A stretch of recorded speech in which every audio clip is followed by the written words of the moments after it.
Orang lelaki sehat, mapan, rajin ibadah, tapi Rasulullah Shallallahu Alaihi Wasallam justru menyebutnya saudara setan. Kenapa? Sahabat, dalam sebuah riwayat yang dibawakan oleh Ahmad bin Hambal, Ibnu Abi Syaibah, dan Ibnu Abdil Bar, ada seorang sahabat bernama Akaf bin Wada'ah datang menemui Rasulullah Shallallahu Alaihi Wasallam. Lalu Nabi Shallallahu Alaihi Wasallam bertanya pelan kepada beliau, "Wahai Akaf, apakah engkau punya istri?"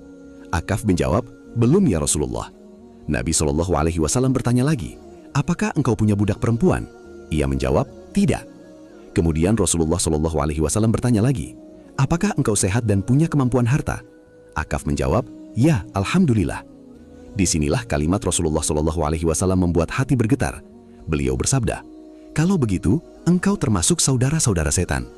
Allahu Akbar.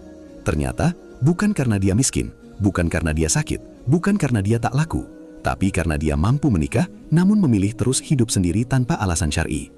Lalu Rasulullah Shallallahu Alaihi Wasallam berkata, "Jika engkau seperti rahib Nasrani, maka bergabunglah dengan mereka. Tapi jika engkau bagian dari kami, maka lakukan seperti kami, karena menikah adalah sunnahku." Dan Nabi Shallallahu Alaihi Wasallam melanjutkan dengan kalimat yang sangat keras, "Orang-orang terburuk di antara kalian adalah yang membujang, dan mayat kalian yang paling hina adalah yang meninggal dalam keadaan membujang."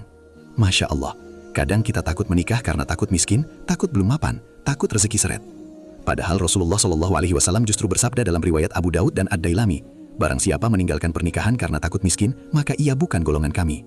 Artinya, selama kita menjaga niat, berusaha halal dan bertawakal, Allah yang akan membuka pintu rezeki. Dan lihat akhir kisahnya saat Akaf berkata, "Ya Rasulullah, kalau begitu nikahkan aku." Rasulullah Shallallahu Alaihi Wasallam langsung menikahkan beliau saat itu juga. Seolah Nabi Shallallahu Alaihi Wasallam ingin mengajarkan, jangan terlalu lama menunda kebaikan, karena syaitan senang melihat manusia hidup sendirian dalam fitnah zaman. Kalau hari ini kamu sudah mampu, maka luruskan niat untuk menikah karena Allah. Tak perlu pesta mewah, tak perlu menunggu sempurna, karena rumah tangga yang diberkahi dibangun dengan iman bukan kemewahan. Dan kalau belum mampu, jangan putus asa. Perbaiki diri, perbanyak doa, dan jemput rezeki dengan halal. Karena bisa jadi, pasangan halalmu adalah jalan datangnya keberkahan hidupmu. Kalau video ini bermanfaat, tulis di komentar. Semoga Allah mudahkan jodoh yang halal dan berkah. Dan share video ini, mungkin ada seseorang yang sedang hampir putus asa tentang pernikahan, lalu Allah tenangkan hatinya lewat video ini.